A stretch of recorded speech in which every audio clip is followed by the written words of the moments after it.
आपने मेरा चैनल अभी तक सब्सक्राइब नहीं किया है तो सब्सक्राइब कीजिए, शेयर कीजिए और लाइक कीजिए।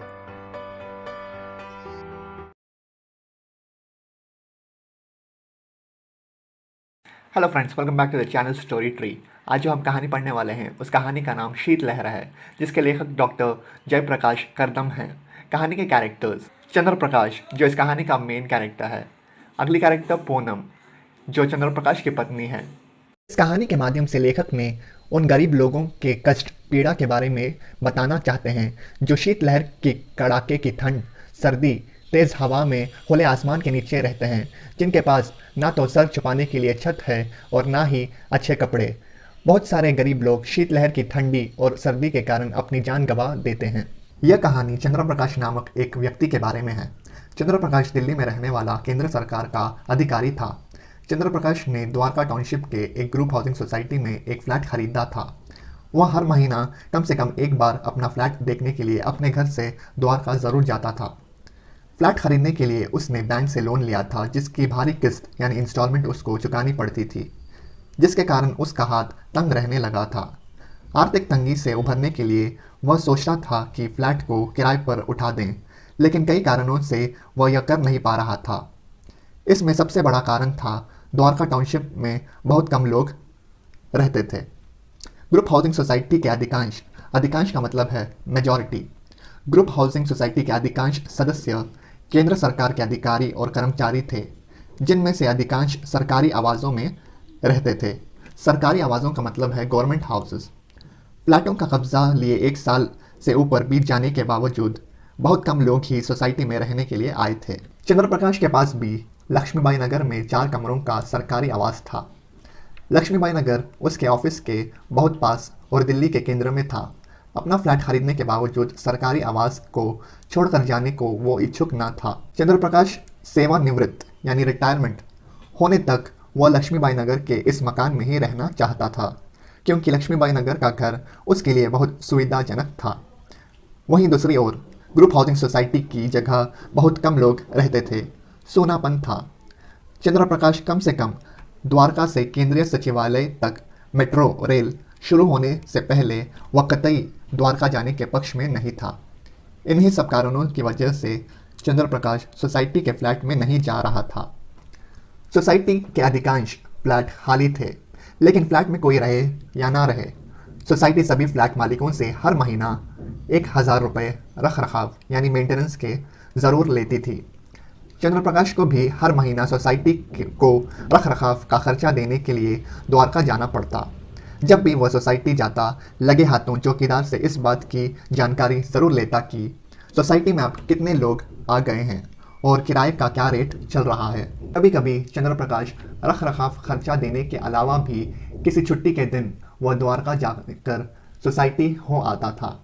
जब जब भी वह सोसाइटी जाता, फ्लैट का ताला खोलकर उसे अंदर से अच्छी तरह देखकर ज़रूर आता था। इससे उसे अपने अंदर एक सुख और सुकून का अनुभव होता था। कभी कभी चंद्र प्रकाश की पत्नी भी उसके साथ चली जाती थी। जनवरी का पहला रविवार था। चंद्र प्रकाश अपनी पत्नी पूनम के साथ मारुति कार में बैठ द्वारका जा रहा था। दिल्ली में कड़ाके की ठंड थी। शरीर से भीतर से पार हो जाने वाली तेज़ हवा चल रही थी। कई दिन से सूरज नहीं निकला था। दिन में तापमान 15 डिग्री सेल्सियस से ऊपर नहीं जा रहा था। रात में पारा 4 डिग्री सेल्सियस तक नीचे जा रहा था। कई साल के बाद दिल्ली में इतनी तेज ठंड पड़ी थी। समूचा उत्तरी भारत शीतलहर की चपेट में था। दिल्ली में दर्जनों लोगों की मौत हो चुकी थी। जगह जगह अलाव यानी बॉनफायर जलाने की व्यवस्था की गई थी। गरीब लोगों को कंबल बांटे गए और स्कूलों को छुट्टी दी गई। लक्ष्मीबाई नगर से द्वारका तक रास्ते में कई जगहों पर रेड लाइटों, चौराहों, पुलों के पास नंगे अधनंगे पुरुष, स्त्री और बच्चे शीतलहर से कांपते टिटुरते दिखाई दिए। लोगों की यह हालत देख चंद्र प्रकाश को दया आती है। उसका हृदय यानी मन पिघल गया।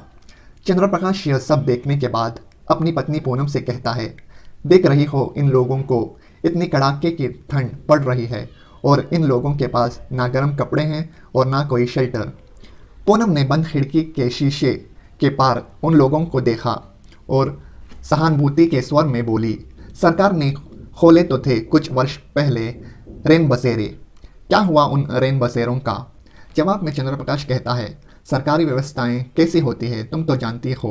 रेन बसेरों में भी वही लोग रात गुजार सकते हैं जो वहाँ के संचालकों यानी वहाँ के सुपरवाइज़र ऑपरेटर को सुविधा शुल्क देने में समर्थ यानी केपेबल होते हैं। आगे चंद्र प्रकाश कहता है, इन लोगों के पास ना खाने को है ना पहनने को, कहाँ से देंगे ये लोग सुविधा शुल्क। इन लोगों के लिए नहीं है ये रेन बसेरे। कहने के साथ वह एक क्षण रुका और फिर धीरे से बुदबुदाया, क्या जिंदगी है इन लोगों की। पति की बातों को सुनने के बाद पत्नी पूनम कहती है, अपनी ऐसी जिंदगी के लिए ये लोग खुद भी जिम्मेदार हैं। यदि वे मेहनत से कमाए तो फुटपाथ पर भूखे नंगे नहीं पड़े रहेंगे। लेकिन चंद्र प्रकाश अपनी पत्नी के तर्क यानी दलील विचार से सहमत नहीं होता और अपनी राय देता है, बात तो तुम्हारी ठीक है, पर इन लोगों को काम कहाँ मिलेगा। वैसे ही समाज में बेरोजगारी बढ़ती जा रही है। यदि कहीं काम मिलता भी है तो जान पहचान से। इनको कौन जानता पहचानता है, इन्हें कोई काम नहीं देगा, सब दुत्कार कर भगा देंगे। आगे पूनम कहती है, ये लोग खुद भी काम कहाँ करना चाहते हैं, बिना कमाए इनका पेट भर जाता है तो फिर ये क्यों कमाए। इस बात को सुनकर चंद्र प्रकाश कहता है, तुम्हारा सोचना ठीक नहीं है। प्रत्येक व्यक्ति यानी हर एक इंसान सम्मान के साथ जीना चाहता है। भीख मांगना किसी भी व्यक्ति के लिए अपमानजनक होता है। यह काम वे मजबूरी में करते हैं और यदि इनको काम मिल जाए तो ये भीख बिल्कुल नहीं मांगेंगे और तब ये लोग इतनी भयंकर शीतलहर में बिना छत और कपड़ों के इस तरह फुटपाथ पर नहीं पड़े रहेंगे। सोसाइटी का गेट आ गया था।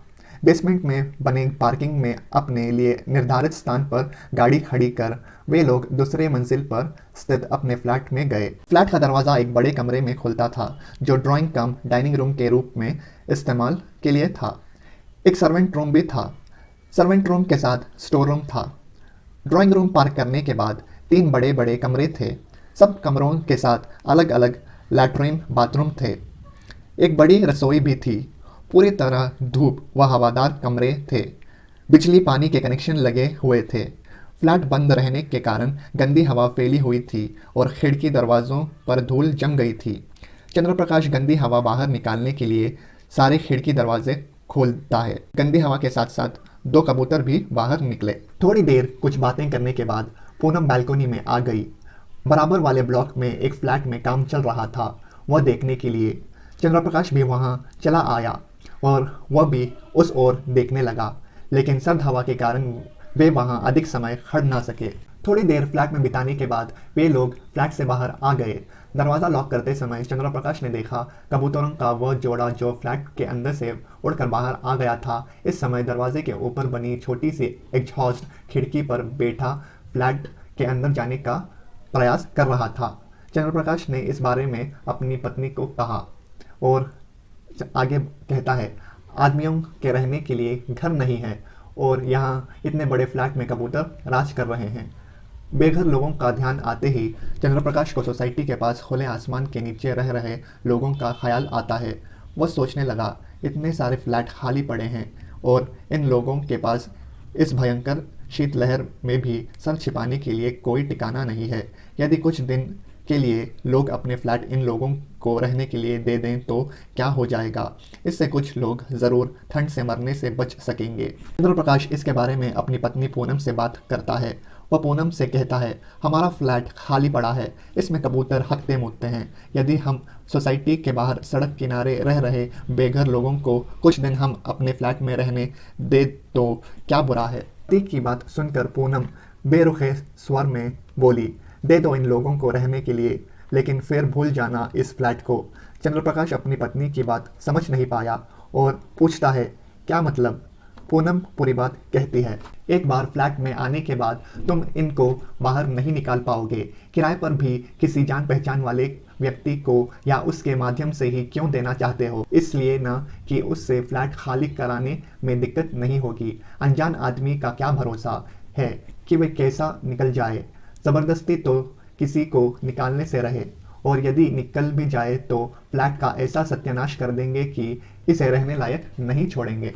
चंद्र प्रकाश अपनी पत्नी की बात से सहमत नहीं हुआ और कहता है, तुम जिनकी बात कर रही हो वे दूसरे लोग होते हैं, ये लोग इस तरह के नहीं हैं। अपने पति की बातों को सुनकर पूनम पूछती है, तुमको विश्वास है इन पर।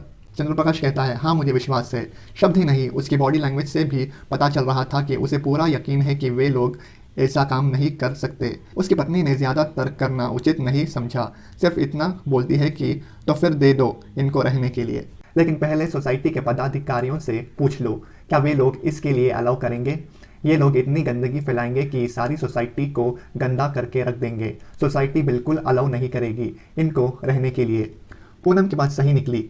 जब चंद्रप्रकाश ने सोसाइटी के सेक्रेटरी को इस बारे में पूछा तो उसने यह कहकर स्पष्ट मना कर दिया, आप अच्छी तरह जानते हो कि सोसाइटी के सदस्य एक खास जेंट्री के लोग हैं। जेंट्री का मतलब है people belonging to high social class. इन सड़क के लोगों की क्या जेंट्री है। सोसाइटी का कोई सदस्य इनको बर्दाश्त नहीं करेगा।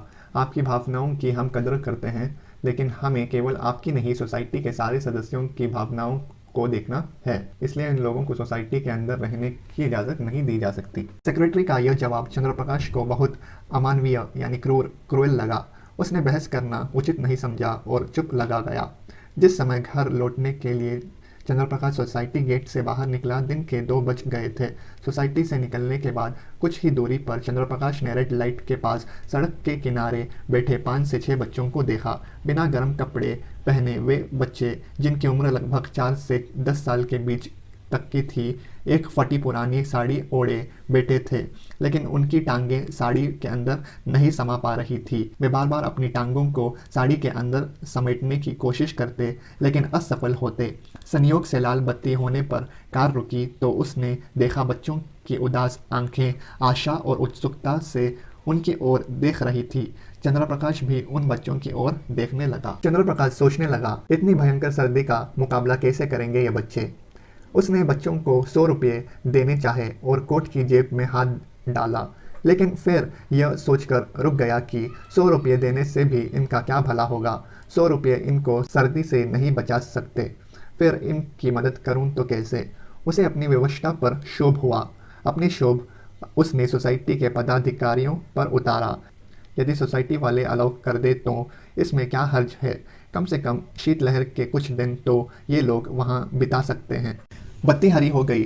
चंद्रप्रकाश ने अपनी गाड़ी स्टार्ट की और आगे बढ़ाई। उसने बच्चों की ओर देखा। बच्चों की उम्मीद में चमकती आंखें अभी भी उसकी ओर टिकी थी। चंद्रप्रकाश ने खिड़की का शीशा नीचा कर बच्चों की ओर हाथ उठाकर बाय बाय किया। बच्चों ने उत्साह और उमंग से एक दूसरे की ओर देखा। चंद्रप्रकाश ने सोचा, केवल एक बाय बाय करने से कैसे इन बच्चों के चेहरे खुशी से खिल उठे। एक बार फिर चंद्रप्रकाश ने बाय बाय किया और गाड़ी आगे बढ़ा डाली। गाड़ी रेड लाइट पार करके आगे निकल आ गई थी, लेकिन चंद्रप्रकाश ने शीशे में से देखा। शीतलहर के कारण बच्चे अपने हाथ साड़ी से बाहर नहीं निकाल रहे थे, लेकिन उनकी आंखें अभी भी उनका पीछा कर रही थी। चंद्रप्रकाश ने भी अपने अंदर से शीतलहर गुजरती महसूस किया। लेखक इस कहानी के माध्यम से गरीबी, बेरोजगारी, ऐसी सामाजिक समस्याओं के बारे में लिखते हैं। लेखक छात्रों में, कहानी के रीडर्स में दया भाव को पैदा करना चाहते हैं। इस कहानी से छात्रों को, कहानी के रीडर्स को यह संदेश मिलता है कि हमें देशवासियों को मिलकर सच्चे मन से देश की, समाज की तरक्की, बेहतरी के लिए कोशिश करनी चाहिए। और यह कहानी यहाँ पर समाप्त होती है।